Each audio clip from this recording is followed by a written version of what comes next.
वाहेगुरु दा खालसा वाहेगुरु दी फतेह। केंद्रीय मंत्रिमंडल के मेरे सहयोगीगण, राज्यों के मुख्यमंत्रीगण, विभिन्न सम्मानित संस्थाओं के चेयरमैन और प्रेसिडेंट, डिप्लोमेट्स, देश भर से जुड़े विशेष रूप से इस कार्यक्रम के साथ आए हुए बालक बालिकाएं, अन्य सभी महानुभाव, देवी और सज्जनों, आज देश पहला वीर बाल दिवस मना रहा है। जिस दिन को, जिस बलिदान को हम पीढ़ियों से याद करते आए हैं, आज एक राष्ट्र के रूप में उसे एकजुट नमन करने के लिए एक नई शुरुआत हुई है। शहीदी सप्ताह और ये वीर बाल दिवस हमारी सिख परंपरा के लिए भावों से भरा जरूर है, लेकिन इससे आकाश जैसी अनंत प्रेरणाएं भी जुड़ी है। वीर बाल दिवस हमें याद दिलाएगा कि शौर्य की पराकाष्ठा के समय कम आयु मायने नहीं रखती। वीर बाल दिवस हमें याद दिलाएगा कि 10 गुरुओं का योगदान क्या है, देश के स्वाभिमान के लिए सिख परंपरा का बलिदान क्या है। वीर बाल दिवस हमें बताएगा कि भारत क्या है, भारत की पहचान क्या है। हर साल वीर बाल दिवस का यह पुण्य अवसर हमें अपने अतीत को पहचानने और आने वाले भविष्य का निर्माण करने की प्रेरणा देगा। भारत की युवा पीढ़ी का सामर्थ्य क्या है, भारत की युवा पीढ़ी ने कैसे अतीत में देश की रक्षा की है, मानवता के कितने घोर प्रघोर अंधकारों से हमारी युवा पीढ़ी ने भारत को बाहर निकाला है। वीर बाल दिवस आने वाले दशकों और सदियों के लिए ये उद्घोष करेगा। मैं आज इस अवसर पर वीर साहिबजादों के चरणों में नमन करते हुए उन्हें कृतज्ञ श्रद्धांजलि अर्पित करता हूं। इसे मैं अपनी सरकार का सौभाग्य मानता हूं कि उसे आज 26 दिसंबर के दिन को वीर बाल दिवस के तौर पर घोषित करने का मौका मिला। मैं पिता दशमेश गुरु गोविंद सिंह जी और सभी गुरुओं के चरणों में भी भक्ति भाव से प्रणाम करता हूं। मैं मातृशक्ति की प्रतीक माता गुजरी के चरणों में भी अपना शीश झुकाता हूं। साथियों, विश्व का हजारों वर्षों का इतिहास क्रूरता के एक से एक खौफनाक अध्यायों से भरा है। इतिहास से लेकर किंवदंतियों तक हर क्रूर चेहरे के सामने महानायकों और महानायिकाओं के भी एक से एक महान चरित्र रहे हैं। लेकिन यह भी सच है कि चमकौर और सरहिंद के युद्ध में जो कुछ हुआ वो भूतो न भविष्यति था। यह अतीत हजारों वर्ष पुराना नहीं है कि समय के पहियों ने उसकी रेखाओं को धुंधला कर दिया। ये सब कुछ इसी देश की मिट्टी पर केवल 3 सदी पहले हुआ। एक और धार्मिक कट्टरता और उस कट्टरता में अंधी इतनी बड़ी मुगल सल्तनत, दूसरी ओर ज्ञान और तपस्या में तपे हुए हमारे गुरु, भारत के प्राचीन मानवीय मूल्यों को जीने वाली परंपरा, एक और आतंक की पराकाष्ठा, तो दूसरी ओर अध्यात्म का शीर्ष, एक और मजहबी उन्माद, तो दूसरी ओर सब में ईश्वर देखने वाली उदारता। और इस सब के बीच एक और लाखों की फौज और दूसरी ओर अकेले होकर भी निडर खड़े गुरु के वीर साहबजादे। ये वीर साहबजादे किसी धमकी से डरे नहीं, किसी के सामने झुके नहीं। जोरावर सिंह साहब और फतेह सिंह साहब दोनों को दीवार में जिंदा चुनवा दिया गया। एक और नृशंसता ने अपनी सभी सीमाएं तोड़ दी, तो दूसरी ओर धैर्य, शौर्य, पराक्रम के भी सभी प्रतिमान टूट गए। साहिबजादा अजीत सिंह और साहिबजादा जुझार सिंह ने भी बहादुरी की वो मिसाल कायम की जो सदियों को प्रेरणा दे रही है। भाइयों और बहनों, जिस देश की विरासत ऐसी हो, जिसका इतिहास ऐसा हो, उसमें स्वाभाविक रूप से स्वाभिमान और आत्मविश्वास कूट कूट कर भरा होना चाहिए। लेकिन दुर्भाग्य से हमें इतिहास के नाम पर वो गढ़े हुए नैरेटिव बताए और पढ़ाए जाते रहे जिनसे हमारे भीतर हीन भावना पैदा हो। बावजूद इसके हमारे समाज ने, हमारी परंपराओं ने इन गौरव गाथाओं को जीवंत रखा।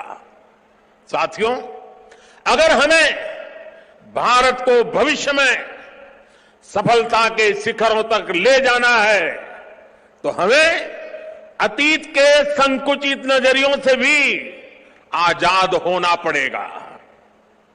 इसलिए आजादी के अमृतकाल में देश ने गुलामी की मानसिकता के मुक्ति का प्रण फूंका है।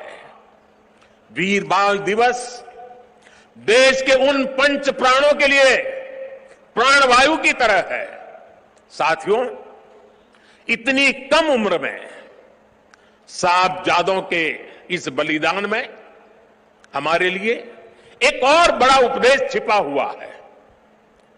आप उस दौर की कल्पना करिए, औरंगजेब के आतंक के खिलाफ, भारत को बदलने के उसके मंसूबों के खिलाफ गुरु गोविंद सिंह जी पहाड़ की तरह खड़े थे। लेकिन जोरावर सिंह साहब और फतेह सिंह साहब जैसे कम उम्र के बालकों से औरंगजेब और उसकी सल्तनत की क्या दुश्मनी हो सकती थी। दो निर्दोष बालकों को दीवार में जिंदा चुनवाने जैसी दरिंदगी क्यों की गई? वो इसलिए क्योंकि औरंगजेब और उसके लोग गुरु गोविंद सिंह के बच्चों का धर्म तलवार के दम पर बदलना चाहते थे। जिस समाज में, जिस राष्ट्र में उसकी नई पीढ़ी जोर जुल्म के आगे घुटने टेक देती है, उसका आत्मविश्वास और भविष्य अपने आप मर जाता है। लेकिन भारत के वो बेटे, वो वीर बालक मौत से भी नहीं घबराए। वो दीवार में जिंदा चुन गए, लेकिन उन्होंने उन आतताई मंसूबों को हमेशा के लिए दफन कर दिया। यही किसी भी राष्ट्र के समर्थ युवा का सामर्थ्य होता है। युवा अपने साहस से समय की धारा को हमेशा के लिए मोड़ देता है। इसी संकल्प शक्ति के साथ आज भारत की युवा पीढ़ी भी देश को नई ऊंचाई पर ले जाने के लिए निकल पड़ी है। और इसलिए अब 26 दिसंबर को वीर बाल दिवस की भूमिका और भी अहम हो गई है। साथियों, सिख गुरु परंपरा केवल आस्था और आध्यात्म की परंपरा नहीं है, ये एक भारत श्रेष्ठ भारत के विचार का भी प्रेरणा पुंज है। हमारे पवित्र गुरु ग्रंथ साहब से बड़ा इसका उदाहरण और क्या हो सकता है। इसमें सिख गुरुओं के साथ साथ भारत के अलग अलग कोणों से 15 संतों और 14 रचनाकारों की वाणी समाहित है। इसी तरह आप गुरु गोविंद सिंह जी की जीवन यात्रा को भी देखिए। उनका जन्म पूर्वी भारत में पटना में हुआ। उनका कार्यक्षेत्र उत्तर पश्चिमी भारत के पहाड़ी अंचलों में रहा और उनकी जीवन यात्रा महाराष्ट्र में पूरी हुई। गुरु के पंच प्यारे भी देश के अलग अलग हिस्सों से थे और मुझे तो गर्व है कि पहले पंच प्यारों में एक उस धरती से भी था, द्वारिका से, गुजरात से, जहां मुझे जन्म लेने का सौभाग्य मिला है। व्यक्ति से बड़ा विचार, विचार से बड़ा राष्ट्र, राष्ट्र प्रथम का यह मंत्र गुरु गोविंद सिंह जी का अटल संकल्प था। जब वो बालक थे तो यह प्रश्न आया कि राष्ट्र धर्म की रक्षा के लिए बड़ी बलिदान की जरूरत है। उन्होंने अपने पिता से कहा कि आपसे महान आज कौन है, ये बलिदान आप दीजिए। जब वो पिता बने तो उसी तत्परता से उन्होंने अपने बेटों को भी राष्ट्र धर्म के लिए बलिदान करने में संकोच नहीं किया। जब उनके बेटों का बलिदान हुआ तो उन्होंने अपनी संगत को देखकर कहा, 4 मुए तो क्या हुआ, जीवत कई हजार। अर्थात मेरे 4 बेटे मर गए तो क्या हुआ, संगत के कई हजार साथी, हजारों देशवासी मेरे बेटे ही है। देश प्रथम, नेशन फर्स्ट को सर्वोपरि रखने की यह परंपरा हमारे लिए बहुत बड़ी प्रेरणा है। इस परंपरा को सशक्त करने की जिम्मेदारी आज हमारे कंधों पर है। साथियों, भारत की भावी पीढ़ी कैसी होगी, ये इस बात पर भी निर्भर करता है वो किससे प्रेरणा ले रही है। भारत की भावी पीढ़ी के लिए प्रेरणा का हर स्रोत इसी धरती पर है। कहा जाता है कि हमारे देश, भारत का नाम जिस बालक भारत के नाम पर पड़ा, वो सिंहों और दानवों तक संहार करके थकते नहीं थे। हम आज भी धर्म और भक्ति की बात करते हैं तो भक्तराज प्रहलाद को याद करते हैं। हम धैर्य और विवेक की बात करते हैं तो बालक ध्रुव का उदाहरण देते हैं। हम मृत्यु के देवता यमराज को भी अपने तप से प्रभावित कर लेने वाले नचिकेता को भी नमन करते हैं, जिस नेत्री नचिकेता ने बाल्यकाल में यमराज को पूछा था, व्हाट इज डेथ, मृत्यु क्या होता है।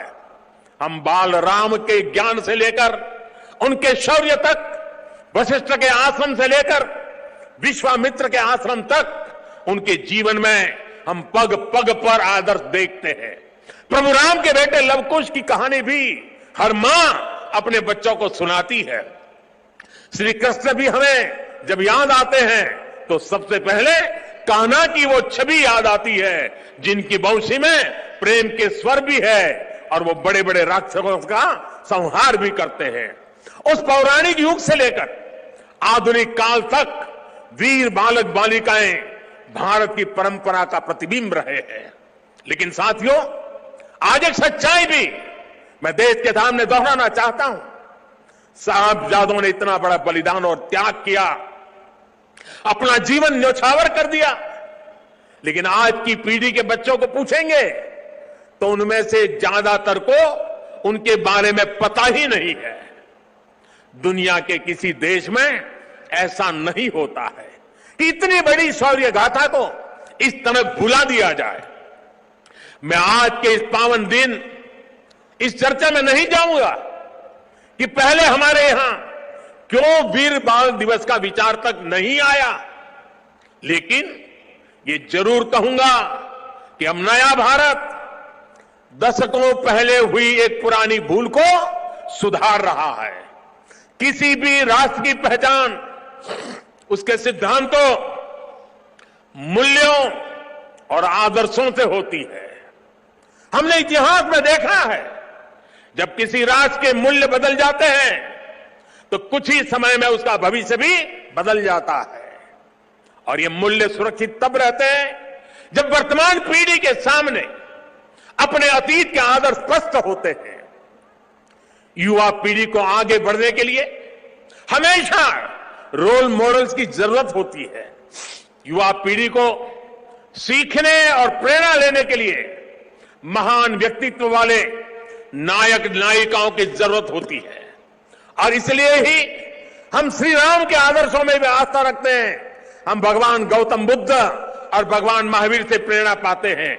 हम गुरु नानक देव जी की वाणी को जीने का प्रयास करते हैं। हम महाराणा प्रताप और छत्रपति वीर शिवाजी महाराज जैसे वीरों के बारे में भी पढ़ते हैं। इसलिए ही हम विभिन्न जयंतियां मनाते हैं। सैकड़ों हजारों वर्ष पुरानी घटनाओं पर भी पर्वों का आयोजन करते हैं। हमारे पूर्वजों ने समाज की जरूरत को समझा था और भारत को एक ऐसे देश के रूप में गढ़ा जिसकी संस्कृति पर्व और मान्यताओं से जुड़ी है। आने वाली पीढ़ियों के लिए यही जिम्मेदारी हमारी भी है। हमें भी उस चिंतन और चेतना को चिरंतर बनाना है। हमें अपने वैचारिक प्रवाह को अक्षुण्ण रखना है। इसलिए आजादी के अमृत महोत्सव में देश स्वाधीनता संग्राम के इतिहास को पुनर्जीवित करने के लिए प्रयास कर रहा है।